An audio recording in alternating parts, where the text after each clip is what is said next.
단독 기사나 혹은 자기 자신만의 어떤 기획 연재물 이런 커리어도 좀 중요할까요? 단독보다는 오히려 더 큰 의미를 부여할 수 있는 건 제 기준에선 국방 전문 채널 지역지상파에 있다가 경제매체에 오셨는데 어떤 경제에 대한 전문성, 경제적인 지식 이런 게 좀 있어야 된다고 생각을 하잖아요. 네. 근데 사실 그동안에 밟아오셨던 커리어를 보면 경제랑은 사실 좀 결이 다른 것들이 많아요. 그 새로운 경제매체로 오셨을 때 적응해서 어려움이 없었나요? 그래서 저는 다행히도 이제 경제 매체에서도 이제 파트가 여러 개 있습니다. 뭐 증권, 뭐 부동산, 뭐 아니면 유통, 뭐 여러 가지 파트가 있는데 저는 산업부에 좀 처음부터 배치가 됐어요. 근데 이 산업부에 배치였다는 게 저한테 어떻게 보면 이제 적응하는 데 있어서 크게 어려움이 없이 진입할 수 있었던 그런 곳이었죠. 산업이라는 게 말 그대로 이제 이런 기업들을 많이 주로 이제 취재를 하거든요. 그런 기업들이 했던 일들이 제 사회부 있을 때 했던 것들과 크게 다르진 않았어요.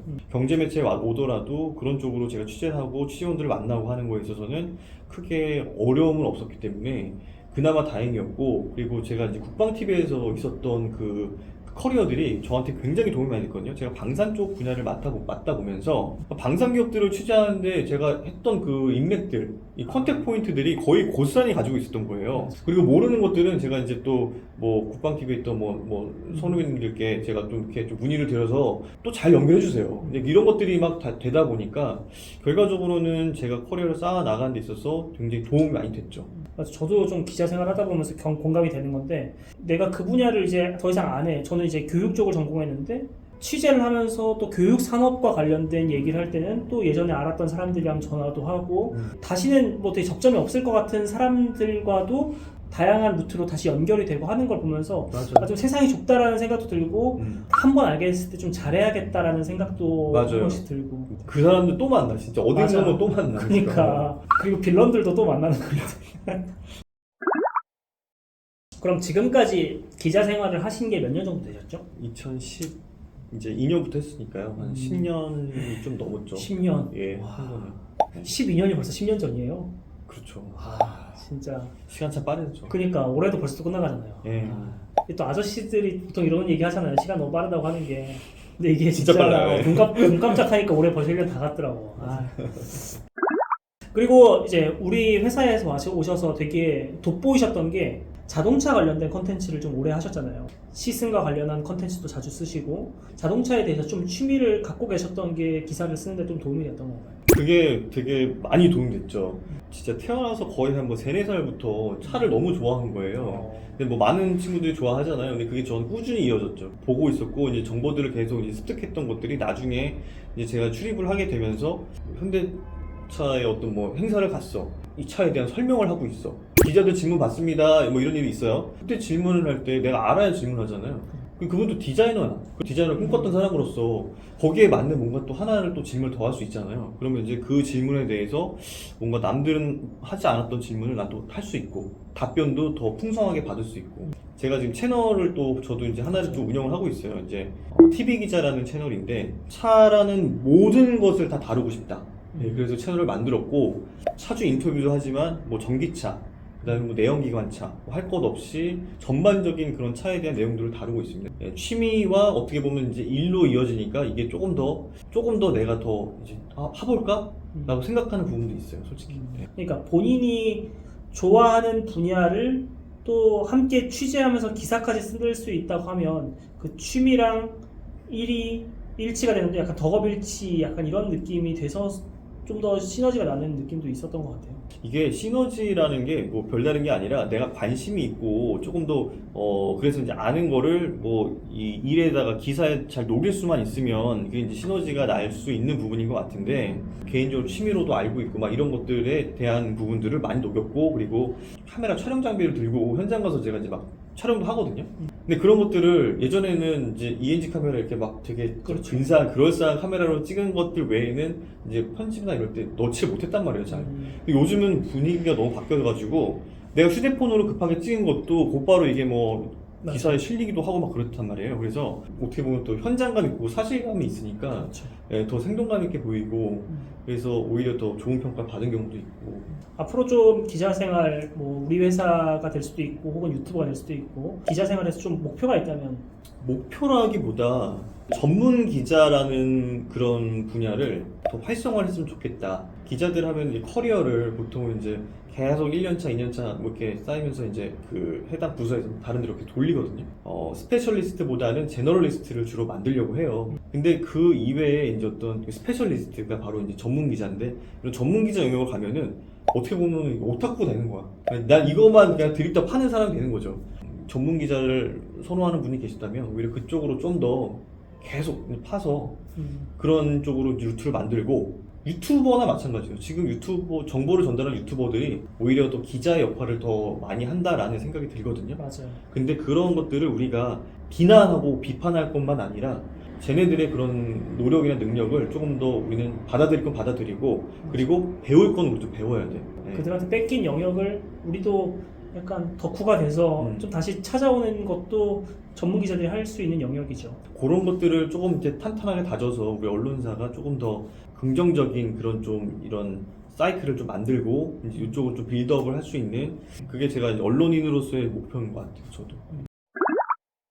제 채널에 또 많이 계시는 분들이 언론사 지망하시는 분들이 많이 계시거든요. 본인은 좀 언론사에 처음 도전을 하셨을 때 좀 어떤 방식으로, 뭐 10년 전 얘기긴 하지만 어떤 방식으로 좀 준비를 하셨는지. 처음부터 제가 이 언론사로 입사를 한 게 아니에요. 저는 처음에 이제 일반 기업을 한 3년 정도 다니다가 언론사로 이제 제가 오게 됐거든요. 뭐 그 과정도 너무 기니까 제가 그것까지는 설명을 안 드릴 텐데, 뜻이 있고 의지가 있으면은 계속 그쪽으로 갈 수는 있는 것 같아요. 제가 뭐 특별한 능력이 있는 사람도 아니기 때문에 그런 부분들은 조금 말씀드릴 수 있을 것 같고, 항상 그랬던 것 같아요. 저는 이제 언론인이 되기 위해서 이제 시간이 날 때마다 그 대신 일 끝나고 뭐 공부를 좀 더 한다든가, 주말에도 스터디 그룹을 꾸려서 같이 공부를 더 한다든가, 이런 좀 노력들을 계속 했죠. 감을 잃지 않으려고 노력도 하고 스펙도 계속 쌓아갔고, 그러다 보니까 결국에는 이렇게 오게 됐는데, 처음부터 막 난 이거 아니면 안 돼 해가지고 내가 이것만 해야지 올인하면은, 저는 약간 그러면 좀 약간 성향상 저한테는 좀 안 맞았어요. 수익이 아예 없는 백수의 상태에서 나는 공부만 한다.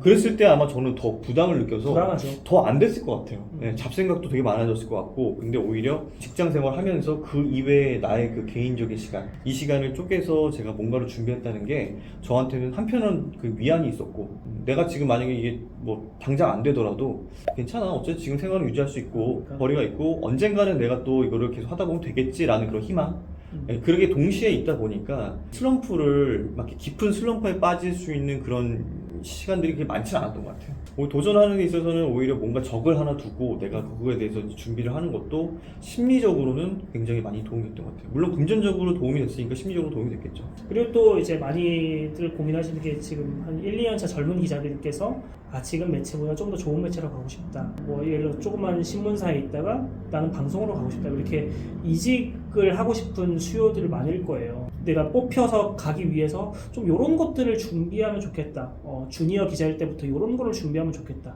이런 게 좀 있을까요? 근데 이제 그게 언론사나 매체마다 뭐 예를 들면 신문사나 아니면은 뭐 방송사나 이런 데 따라서 좀 성향이 다르잖아요. 그렇죠. 그래서 이제 내가 명확하게 내가 방송 기자가 될 건지 아니면 내가 뭐 신문 기자가 될 건지, 오히려 요거를 먼저 좀 정리를 하시고, 그리고 만약에 방송 기자가 될 거라면 신문 기자와의 스킬이 달라요. 분명히 전달력이 좋아야 되고, 그러면 이제 뭐 스피치 학원도 다닐 수도 있는 거고, 신문 기자는 또 다른 그런 커리어를 또 스펙을 쌓아야 되는 것도 있고, 그런 것들 명확하게 처음에 내가 어디로 갈지 그걸 좀 정하고, 목표가 있으신 분들도 있어요. 난 경제 매체에 가서 나는 경제 전문 기자가 될 거야 라고 생각하시는 분들 계시잖아요. 그럼 그런 분들께서는 아예 그쪽 분야로 뭔가 뭐 자격증이라든가 내가 뭔가 나를 드러낼 수 있는 좀 준비를 하시면은 오히려 그런 부분들이 조금은 더 도움이 되지 않을까? 명확하게 내가 뭐를 먼저 하겠다, 이게 있어야 돼요. 단독 기사나 혹은 자기 자신만의 어떤 기획 연재물, 이런 커리어도 좀 중요할까요? 물론 단독이라는 게 뭐 내가 남들보다 먼저 쓴다라는 의미도 있고, 취재를 내가 그런 거 더 했다라는 그런 걸 보여주는 그 의미에서는 의미가 있을 수 있지만, 단독보다는 오히려 더 큰 의미로 부여할 수 있는 건 제 기준에선 기획이나 연재, 나만의 가지고 있는 그런 색깔을 잘 드러내고 계속 유지하면서 많은 그런 좀 구독자층이라던가 이런 분들을 잘 끌어오는 게 오히려 더 도움을 주지 않을까라는 생각을 해요. 매일매일 들어오는 자료들 쳐내기 바쁘잖아요. 뭐 어디가 주가가 어떻더라, 어디 실적이 어떻더라, 이런 거 이런 거 데일리로 들어오는 걸 쳐내기 바쁜데, 그 와중에 본인이 짬을 내서 위클리 연재물을 쓴다거나 이런 것들이 사실 품이 더 시간과 노력이 더 드는 거잖아요. 그렇죠. 만약에 이직을 꿈꾸고 계신다면 충분히 도움이 될 거다라고 말씀해 주신 거죠. 그렇죠. 저 기사로 연재하고 계시는 콘텐츠는 어떤 거죠? 방산 쪽에서는 방산 인사이드, 자동차 쪽에서는 궁금타라는 것을 이제 두 개를 연재를 했었는데 지금 자동차 출입을 이제 제가 출입처가 바뀌면서 이제 궁금타는 이제 안 하고 있고 방산 인사이드는 이제 하고 있어요. 오히려 지금은 이제 유튜브 콘텐츠로 자동차 쪽을 제가 이제 계속 하고 있어요. 자동차라는 거는 제가 평생 가져가야 될 그런 좀 아이템이라고 저는 보기 때문에 그래서 그쪽을 계속 하고 있고. 근데 이게 참 중요한 것 같아요. 이게 이전에 한 4년 동안 부동산부에 있었을 때는 그때는 제가 집이 없었거든요. 전셋집을 구할 일도 없었고 재미있게 했지만 선배처럼 막 이렇게 거의 덕질하다시피 이렇게 파고들지 못했거든요. 실제로 아직까지도 그런 영역을 찾지는 못한 것 같아요. 선배는 좀 그런 어떤 본인의 취미와 출입처와 뉴미디어까지 이렇게 아우를 수 있는 하나의 영역을 찾았다는 게 되게 행복한 기자 생활의 어떤 조건이 되지 않나 싶은 생각이 드네요. 좀 장단점이 있는 게 뭐냐면 나는 재밌어서 하지만 퍼포먼스, 그러니까 결과물이 제대로 나오지가 않으면 그러면은 그러면서 이제 멘붕에 빠질 수도 있을 것 같아요. 우린 또 가정이 있고 그럼 가정에서도 너 좋아서 하는 거지 뭐 우리 가정을 위해서 하는 건 아니잖아 이렇게 되면은 또 진짜 답이 없거든요. 왜냐면 개인 시간 쪼개서 하는 거니까. 그런 것까지 좀 뭔가 좀 인정을 받고 하려면은 정말 많은 주변에서 많은 도움을 받아야겠다 뭐 이런 생각도 들기도 하고 어렵습니다. 하여튼 뭐 하여튼. 네. 그리고 지금 아기가 어려서 기자 생활이나 직장 생활에 조금 로드가 걸리지 않나요? 그게 되게 크죠. 그쵸? 네, 저는 솔직히 회사 일보다 집안일이 더 이제 힘드니까 퇴근하면 그때부터 이제 일이 더 빡세지게 시작되는 거예요. 그리고 주말에는 주말이 없으니까 또 결혼하신 분들은 대부분 아시겠지만 가정 일도 더 많이 신경 써야 되잖아요. 맞아요. 네. 또 맞아요. 참 쉽지 않죠. 쉽지 않죠. 저는 그나마 애가 없고 강아지만 있어서 부담되는 게 우리 강아지 오늘 하루 종일 혼자 있는데 뭐 오늘 강아지 오늘 산책 한 번도 못 했는데 빨리 집에 가서 산책해야지 약간 요 정도 부담인데 애기가 있는 가정은 사실 훨씬 더 그런 게 심하겠죠.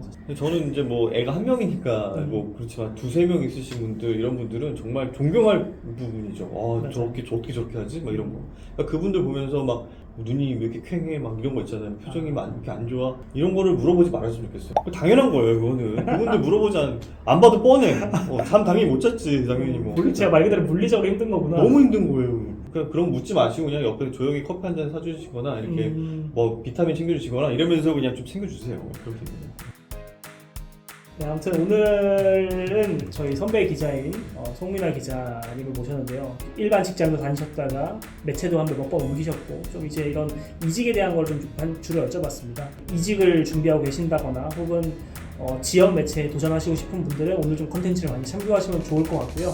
마지막으로 송 기자님 오늘 제 채널에 모여 계시는 이제 언론에 관심 있어 하시는 분들, 기자, 지망생 그리고 선후배 분들께 한 말씀 전하시나요? 앞으로도 좀 잘 되셔서 이제 현장에서 또 이렇게 만나보고 인사 나눌 수 있는 저는 이제 그런 사람이 됐으면 좋겠다 이런 생각을 했고요. 훨씬 더 훌륭하신 기자님들이 되셔서 이제 현장에서 만나잖아요. 그러면은 저희 또 이렇게 따뜻하게 한번 이렇게 또 알아봐 주시면 또 얼마나 또 보람을 느끼고 너무 좋겠어요. 그런 채널로 또 우리 또 B급 기자님께서 계속 만들어져서 나중에 채널명 A급 기자 언제 바뀌나요? 그럼 A급이 현실화가 돼야지 가능한데 아직은 잘 모르겠습니다. 조만간 이제 B급에서 이제 A급 기자로 바뀌는 그 날까지 재밌게 일하면서 그렇게 지내면 좋겠습니다. 여러분들도 항상 이 환절기 건강 조심하시고요. 항상 또 이 마음 꺾이지 말고 항상 이렇게 좀 으쌰으쌰 하시는 그런 모습들 보여주시면 너무 좋을 것 같습니다. 함께 해주셨던 송민아 기자님께 너무 감사드리고요. 그리고 송 기자님께서 운영하시는 TV 기자 채널도 위에 제가 링크를 넘겨 놓을게요. TV 기자 채널도 앞으로 많이 사랑해 주시길 바라겠습니다. 여러분 안녕. 감사합니다.